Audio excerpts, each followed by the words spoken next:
Hello everyone. This is I think like the 18th of June 2014, and I want to chat with you guys about the words we say. And we hear so much about be careful about what you say, and because those things can hurt others, those things can hurt you, they can bring bad consequences on you, they can bring bad consequences on others. Like for instance, some people, go around all day not even thinking about it and just saying, the F word and, the G, using the Lord's name in vain. And, of course, different people's got different thoughts about what the Lord's name in vain is. But anytime I hear that word, I hate to even say the initials to it, but anytime I hear that word GD, okay, and I think everybody knows what that means, it just hits me hard. It hits me hard. Now that affects me, okay, but that might not affect other people. It's a lot of times, the reason it affects me is because I'm Christian, and when somebody says that name and they use it in vain, and believe me, I've heard people that, go to church and,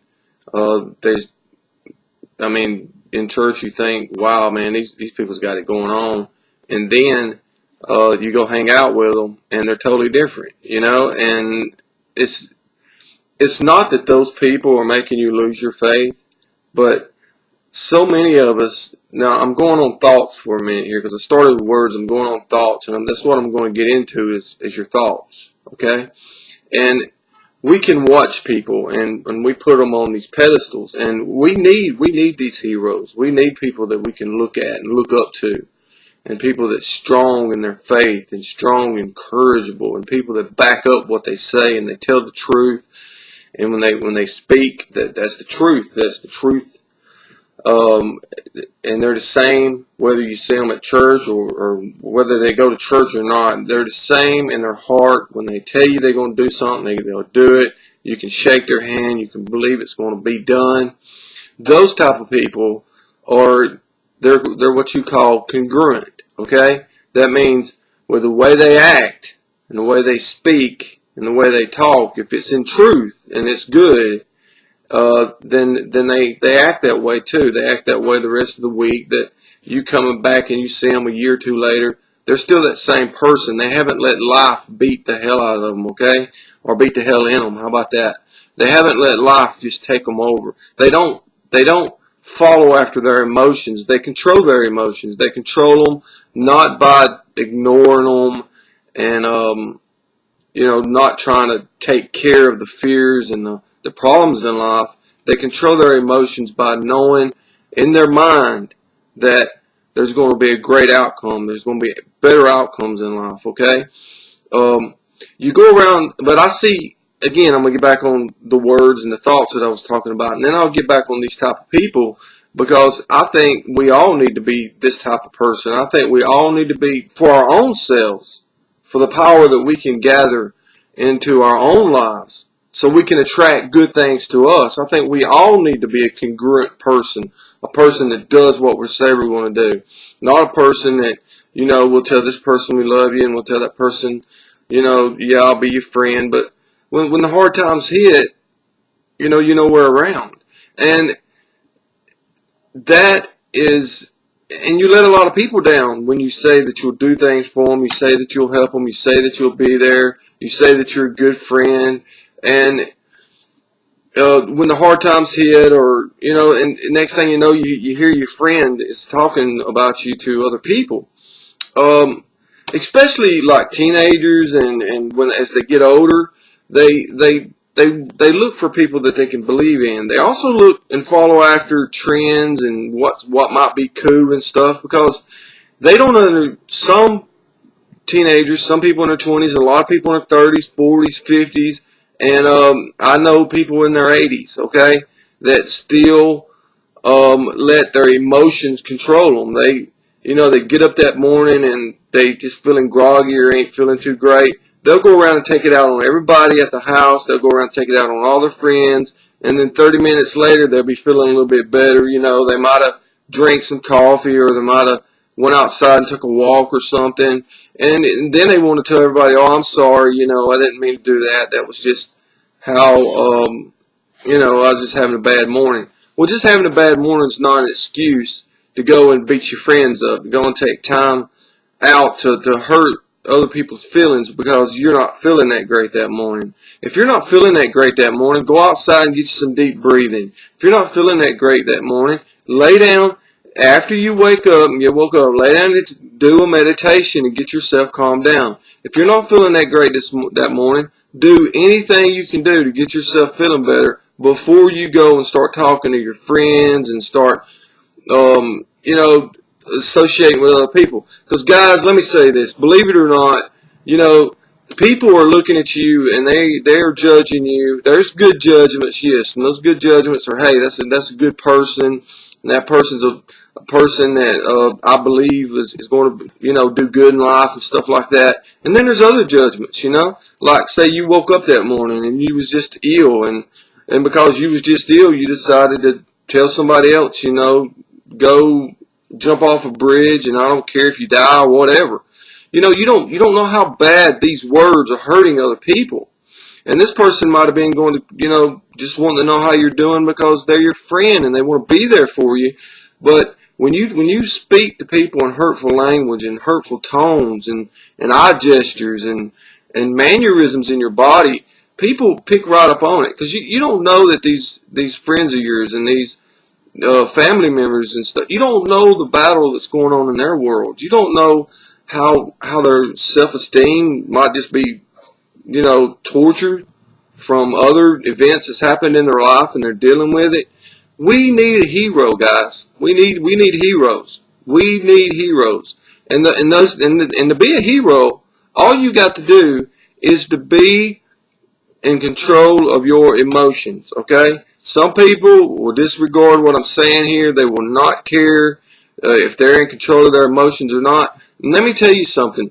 When you're not in control of your emotions and you're not controlling the way you're feeling on the inside of you, then what's going to happen is life is going to control it for you, okay? Because you go out and you make sure your bed's made up right. Some people do anyway.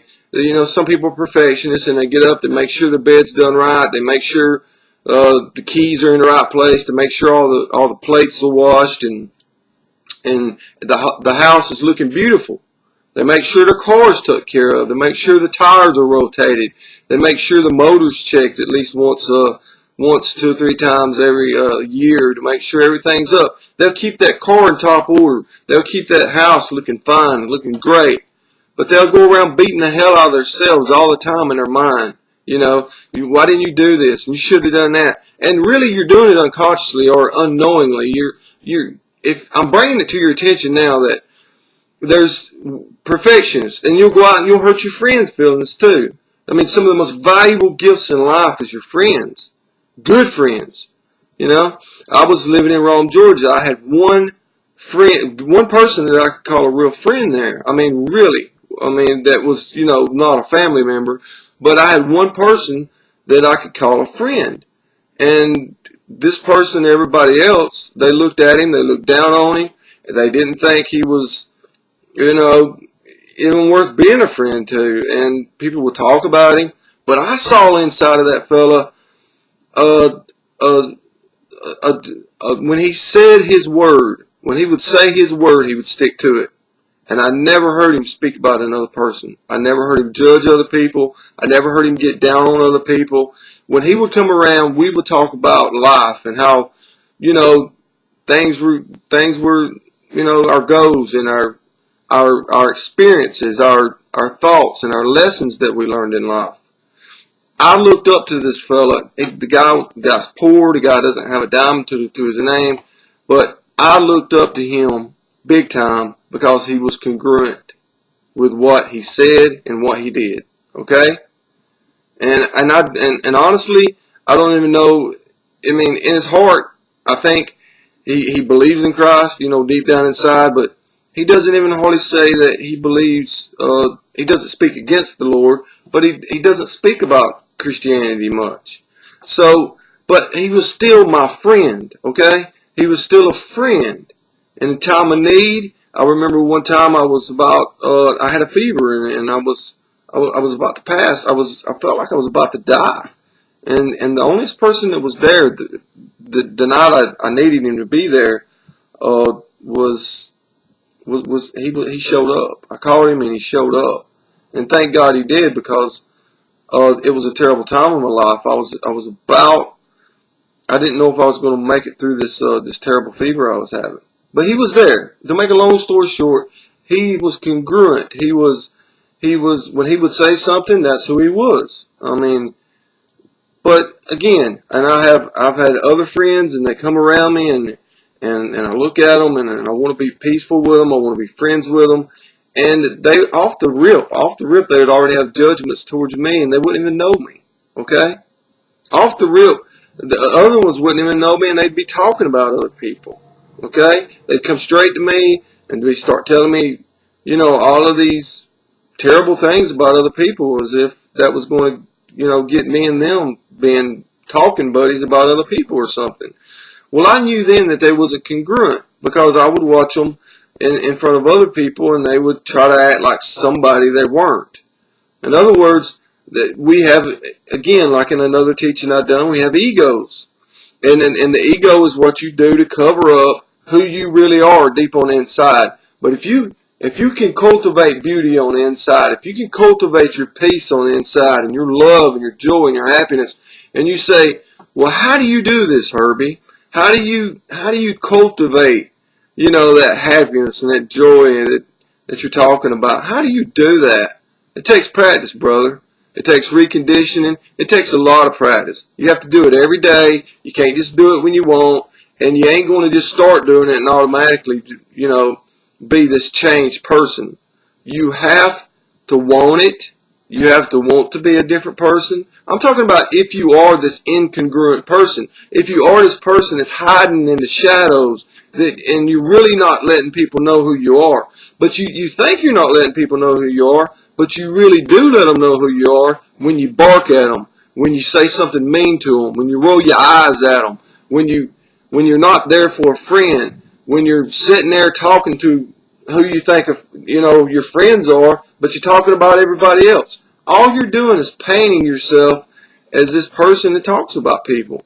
And eventually, as your crowd gets older, the people that you hang out with, everybody will start to learn that the best way that you're going to live in life is you get on up in your 30s and 40s. And to me, if I could have been this way in my early 20s, and it would have been awesome. I had a drinking problem in my early 20s, and I thought, being like rock and roll bands was a cool thing. Maybe it was for being to other 20-year-olds and all that, but for me, that wasn't my life. That wasn't really congruently who I was, because inside of me, I really wanted to help people. I really wanted to be there for people, but I had another part of me that was drowning it out and killing it with the alcohol. And that other part of me was the part that always felt bad about myself, always looked bad, let my emotions control me.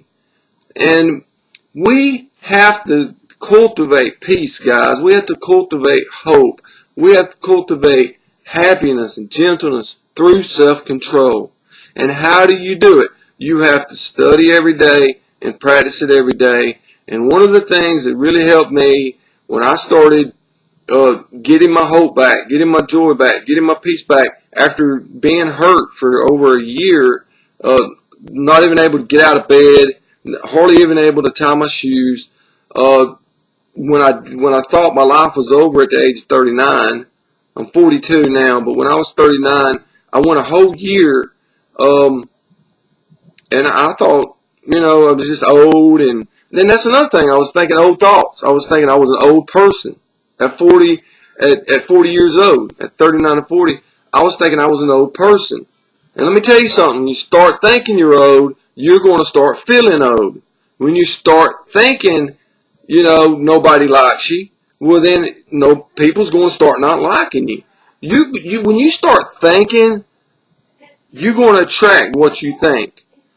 Now, people do not believe that. But just trust me. I mean, start writing down in a journal or in a notebook what your thoughts dominantly are about, and watch and see if you, and look around you and pay attention and see if you're not attracting that. A lot of people always talk about, say, man, you know, if it was true that I attracted what I thought about, then I would be a millionaire. No, you wouldn't, because you're thinking more about worrying about paying the bills than you are about having the money. You're thinking more about paying the bills than you are about doing what it takes to get the money to be a successful person in your life. You got to think more about, I mean, Napoleon Hill had a book called Think and Grow Rich, and at the bottom of the list of the things to do to be a rich person, and he studied over 500, multi-millionaires, and this was in the early 1900s. And I mean, to be a millionaire in the early 1900s, wow. I mean, that'd be, to some of them, it would be the equivalent of being a billionaire nowadays, 100 years later. But anyway, there was a list that he had in the book. And the list, the first thing was cultivate love, and the second thing was cultivate. And it had all these things that you cultivate. And at the bottom of the list, I think like number 12 or 13 or 14 was money, was how to cultivate money. Gathering your finances was at the very bottom of the list. Why was that at the very, because most of us is always thinking money, but we ain't thinking about the steps it takes to get the money, okay? So in other words, what I meant when I broke into that little off note there was that a lot of times when you think you're doing what it takes to get what you want, but you ain't getting it, you need to go back and reevaluate what you're thinking. And in what order are you thinking it in? What are your values? What are you valuing the most? What are you putting the most? What time are you going to bed and what time are you getting up? Anyway, that's for another teaching. What I'm getting at again, guys, is be congruent. Be truthful with who you are. And if who you are is, not like, what everybody else thinks is great, then that's okay. Just be who you are. We've all been given a gift on the inside of us, guys.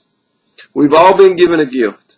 And you've got to cultivate that gift. You've got to, water it and so forth. And the more you cover it up, the more you try to hide it from people, then the more you're going to hurt. The more pain you're going to be in, physically and mentally.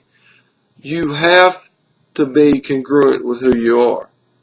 And, I do not believe that most people are congruent with just hurting other people and wanting to hurt them all the time. And there's people like that, yeah, and they got special places for those people, but I'm talking about the dominant, 99% of us are good people. We're good-hearted people. We've just don't got that trail or don't got that knowledge on what it takes to be the person that's going to be able to light up the life in other people. If you want happiness, give happiness. If you want joy, give joy. If you want love, give love. But before you give it, you got to learn how to have it on the inside of you, okay? Now, I do teachings. I'm going to be doing them 2 or 3 times a week on how to cultivate these emotions, how to control them, and so much more. And I really want you guys to pay attention and start listening to these free videos so that you can learn how to be a congruent person that people like. Okay? God bless you. I hope you have a good day. This is a beautiful day that the Lord has made, and I'm going to be proud and glad in it, and I know you will be too. God bless you.